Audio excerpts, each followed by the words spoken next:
Hi, Karl again. Thanks for stopping by one more time. Today, we're going to talk about a subject that's near and dear to my heart. It's prospecting. Basically, prospecting itself is really a misunderstood thing. It's often thought when we're talking about prospecting, we're talking about getting on the phone and hammering away, pounding, or calling over and over and over, talking to people, getting a lot of rejection. And the fact is, it doesn't have to be that way.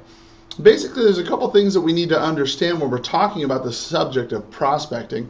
Essentially, what it is we need to have really the thorough understanding of a couple quick concepts. The first thing you need to understand is the word attitude. Attitude is one, approach, and then expectations. Okay? Now, let's quickly talk about this, all right?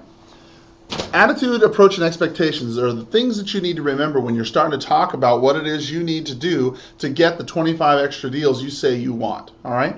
The first thing is attitude. Attitude is nothing more than how you feel about a particular thing at any particular time. Okay. So, for example, if your attitude when you're taking out a buyer is that they're going to buy a property from you, okay, you're going to do really, really well because your attitude is going to be such that it's going to be conducive to making that effect happen, okay? If, on the other hand, you say, well, these people will never list with me, okay, or they'll never give me an appointment, well, then guess what? You're right. Chances are they probably won't. Your approach. You got to look at this as if it's fishing. I like to use the metaphor fishing for a lot of things because it's really appropriate. You know, when you're going to go bass fishing, okay, you don't necessarily just use a hook with a weight and throw it in there and wait for something to happen. It doesn't work that way, okay? Bass like to see things swimming, so you got to use a bass lure, throw it out there and roll it in quick.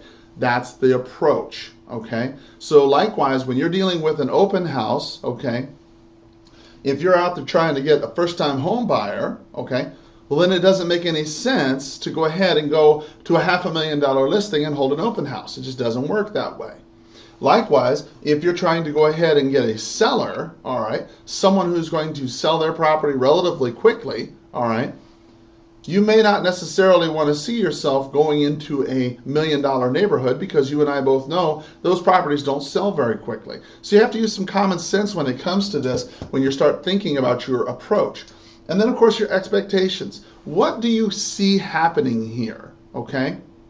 Ask yourself, when you're starting to get on the phone or door knock or hold your open house or make your mailer or whatever it is you decide to do to gain business for yourself, you have to ask yourself, what is it that I expect to happen here? Okay? Do I expect them to read this mail and then pick up the phone and call me? And if so, okay, what is it that's your approach? What is your approach that you're going to use to get this to happen? Are you going to make some kind of compelling ad that would tell them to go ahead and call you at a particular time or get a particular report or something along those lines? What is it that you're going to do? Also, your expectations when you're talking to somebody on the phone in particular, if you're expecting them to go ahead and set an appointment with you, then that's going to work in your favor. I can almost guarantee you, I have never, out of the thousands and thousands of calls I've ever made, I can almost guarantee you that I have never made an appointment where I've just thought to myself, well, they'll never make an appointment with me. Look, it always happens. You get what you look for, all right?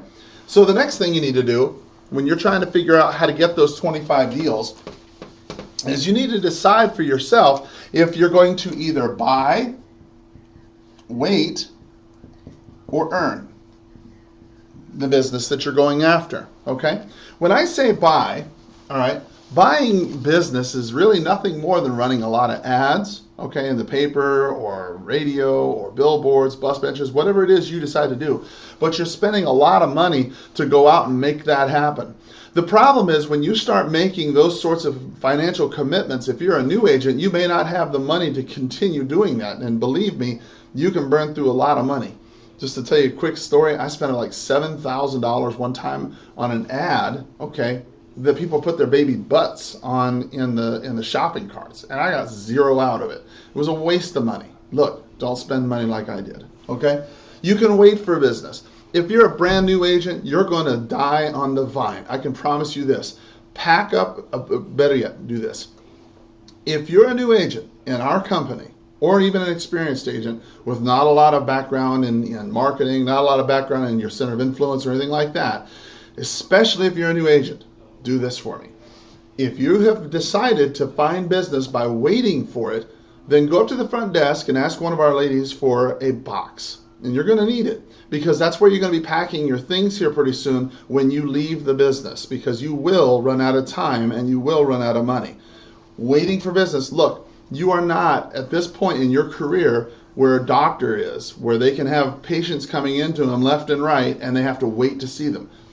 You're waiting for somebody to come in. There's 5,000 other realtors in town that are out actually earning the business. Earning the business is simply this: going out every day, doing what you can to find a person who's going to buy or sell real estate in the next 30 days. All right? If you have any doubt about this, then go on your multiple listing service and check out the statistic. You'll find out that in January, okay, towards the end of the slower part of the year, in January, 900 homes sold last year, or last month. Now think about that. 900 people, all right, made a decision to either buy or to sell in the month of January. 900 people, that's 1,800 people came to the decision to come together. How many of those do you need to make your dreams come true? Think about it, okay? Think this through.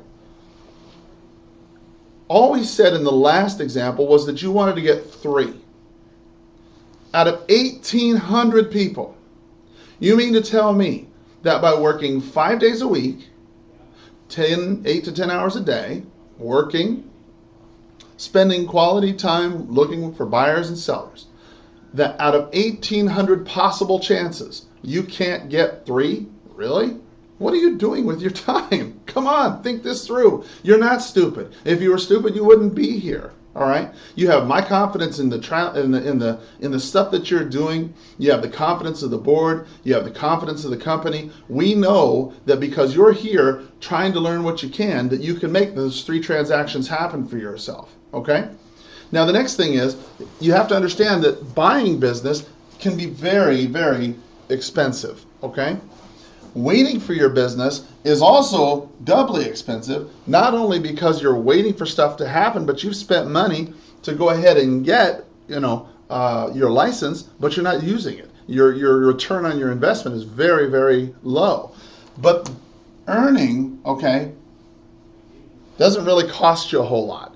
Going out, pounding the pavement, getting on the phones, holding open houses, doing whatever it is you're doing to go ahead and find the people. Remember, in your marketplace, within 1 mile of your office, there is someone who's trying to buy or sell real estate. Our job is simply go find them, okay? The next point that I think is important for us to remember is we have to understand that selling real estate is nothing more than a numbers game, okay? And if you've not heard this before, then learn this, all right? That real estate is nothing more than a numbers game, okay? If you can go ahead and make a decision, and that's just where we can stop right there. If you make a decision to go ahead and be involved in the real estate business, okay, you will come across lots of people who say they want to buy or sell real estate. You may come across a lot of people who are so-called investors. Or you may come across a lot of so-called buyers or so-called sellers. People who say they want to do something, but they don't necessarily do it, okay? You have to go be able to cycle through a lot of people to get what you say you want. And remember that this is a numbers game, and that if you're actually going ahead and prospecting like you're supposed to do, then you will go through a lot of people to find that one person you want. Okay? The next part, and this is so important, you have to be able to track your numbers. Look, if you don't know how many people you've got to talk to on a regular basis to get the results you want, okay? So for example, let's pretend that you've elected to go ahead and make calling your primary method of getting business. And you're calling for sale by owners, okay? And let's say you call 10 for sale by owners and you make 1 appointment or 2 appointments or 3 appointments or how many ever appointments you make, all right?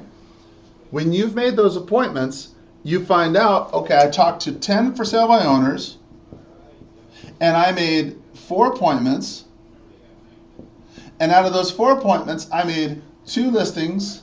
I got 2 listings taken. And out of those 2 listings taken, I got 1 listing sold. Okay? Then it's really easy for you to sit back and look at this in the future and be able to predict, okay, if I talk to 10 for sale by owners, then I will get 1 listing sold. Pretty simple. If you don't track these numbers, you'll never know that. And what's more is you'll never know how you can improve and become more efficient. So for example, if you've discovered through your tracking that you can talk to 10 for sale by owners, and now you can get 4 appointments, okay, about 3 months later or 2 months later, or however long you've been doing it, and this time you can get 3 listings taken, okay, and now you can get 2 listings sold, then you know that you have improved in a couple areas. You first know that you've improved your conversion ratio here.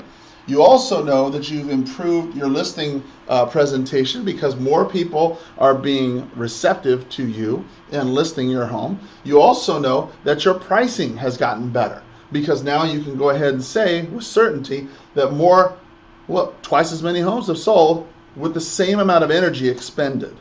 That's why tracking your numbers is so crucial.